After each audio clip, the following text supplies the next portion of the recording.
नमः शिवाय। आइए आज ऋषि पंचमी की कथा तथा विधि कैसी होती है यह सब मैं आपको बताने वाली हूँ। तो सुनते हैं ध्यान से। सब पहले इसकी विधि।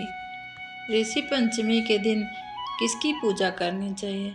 आज के दिन हमें समस्त ऋषियों की पूजा करनी चाहिए और इसमें प्रातःकाल स्नान आदि करके निवृत्त होकर सभी प्रकार से फल फूल और वो आपके घर में साधन हो उस प्रकार से इनकी पूजन करनी चाहिए। अब तिथि ऋषि पंचमी है तो सुनने में ही लगती है कि ये पंचमी के दिन होती है। भादो मास के शुक्ल पक्ष की पंचमी के दिन ऋषि पंचमी की पूजा की जाती है। यह गणेश चौथ के दूसरे दिन होती है। आइए अब कथा जानते हैं ऋषि पंचमी की। सतयुग में विदर्भ नगरी में सैनजित नामक राजा राज्य करते थे। वह ऋषियों के समान थे। उनके राज्य में एक किसान सुमित्र था। उसकी पत्नी जयश्री अत्यंत पवित्रता से रहती थी तथा वह पतिव्रता स्त्री थी। एक समय वर्षा ऋतु में जब वह खेत में काम करने गई तो वह रजस्वला से हो गई। उसको रजस्वला होने का पता भी चल गया, फिर भी वह घर के कामों में लगे रहे। कुछ समय के बाद दोनों ने अपनी आयु भोग कर मृत्यु को प्राप्त हुआ। जयश्री तो कुतिया बनी तथा सुमित को रजस्वला स्त्री के संपर्क में आने के कारण बैल की योनि मिली। क्योंकि ऋतु दोष के अतिरिक्त इन दोनों का कोई अपराध नहीं था, इस कारण इन दोनों को अपने पूर्व जन्म का समस्त विवरण याद था। वे दोनों कुतिया और बैल के रूप में उसी नगर में अपने बेटे सुमित्र के यहाँ रहने लगे। धर्मात्मा सुमित्र अपने अतिथियों को पूर्ण सत्कार करता था। अपने पिता के श्राद्ध के दिन उसने अपने घर ब्राह्मणों को भोजन के लिए नाना प्रकार का भोजन बनवाया। लेकिन जब उसकी स्त्री किसी काम में रसोई से बाहर गई तब एक सर्प ने रसोई में खीर के बर्तन में अपना विष डाल दिया। यह सब कुतिया की जन्म पाई उसकी माँ दूर से सब देख रही थी। पुत्र की बहू के आने पर उसने पुत्र को ब्रह्म हत्या के पाप से बचाने के लिए उस बर्तन में मुंह डाल दिया। इधर सुचित्र की पत्नी चंद्रवती ने कुतिया का यह कृत्य देखा ना गया और उसने चूल्हे में जलती लकड़ी निकालकर कुतिया को मारी।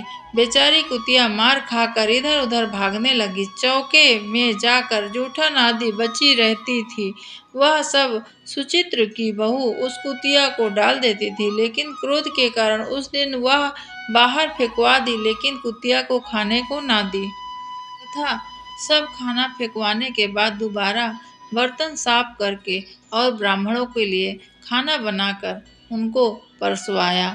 रात्रि के समय भूखे से व्याकुल होकर वह कुतिया बैल के रूप में खड़े अपने पति के पास जाकर बोली, हे स्वामी, आज तो मैं भूख से मर ही जाऊंगी। वैसे तो मेरा पुत्र मुझे रोज खाने को देता था, लेकिन आज मुझे कुछ नहीं मिला। मैंने सांप के विष वाले खीर के बर्तन में अनेक ब्रह्म हत्या का भय से उसे मैंने जूठा कर दिया ताकि मेरे पुत्र को ब्रह्म हत्या का श्राप ना लगे। इसी कारण मेरी बहू ने मुझे मारा और खाने को कुछ भी नहीं दिया। तब वह बैल बोला, हे भद्रे, तेरे पापों के कारण तो मैं भी इसी योनि में आ पड़ा हूँ। आज बोझ ढोते ढोते मेरी कमर टूट गई है। आज मैंने दिन भर खेत में जोताई किया, लेकिन मेरे पुत्र ने मुझे भी बहुत मारा तथा खाना नहीं दिया है। इस प्रकार कष्ट देखकर उसने इस श्राद्ध को निष्फल कर दिया। अपने माता पिता की इन बातों को सुनकर सुचित्र बहुत दुखी हुआ। उसने उसी समय दोनों को भरपेट भोजन कराया। फिर उनके दुख से दुखी होकर वन की ओर चला गया। वन में जाकर ऋषियों से पूछा कि मेरे माता पिता किन कर्मों के कारण इन नीच योनियों को प्राप्त हुए हैं और अब किस प्रकार से इनको छुटकारा मिल सकता है। तब सर्वोत्तमा ऋषि बोले, तुम इनकी मुक्ति के लिए पत्नी सहित ऋषि पंचमी का व्रत धारण करो तथा उसका फल अपने माता पिता को दो। भाद्र महीने में शुक्ल पक्ष की पंचमी को मुख शुद्ध करके मध्या में नदी के पवित्र जल से स्नान करना और नए रेशमी वस्त्र पहनकर अरुदंती सहित सप्त ऋषियों का पूजन करना। इतना सुनकर सुचित्र अपने घर लौट आया और अपनी पत्नी सहित विधि विधान के साथ व्रत किया। उसके पुण्य से माता पिता दोनों पशु योनि से छूट गए। इसलिए जो महिला श्रद्धा पूर्वक ऋषि पंचमी का व्रत करती है वह समस्त संसारिक सुखों को भोग कर वैकुंठ जाती है। श्री विष्णु भगवान इनको सबको शरणागति देते हैं। तो यह थी ऋषि पंचमी की कथा। आज की कथा सभी ऋषियों को समर्पित है। सभी गुरुजन को बहुत बहुत प्रणाम। आप सबके आशीर्वाद से ही आज के समय में जो भी जप तप योग साधना हो रही है सब आपके कारण ही है। सभी ऋषियों को बारंबार प्रणाम है तथा आज की यह कहानी यहीं समाप्त होती है। दूसरे वीडियो में पुनः आपसे मुलाकात होगी।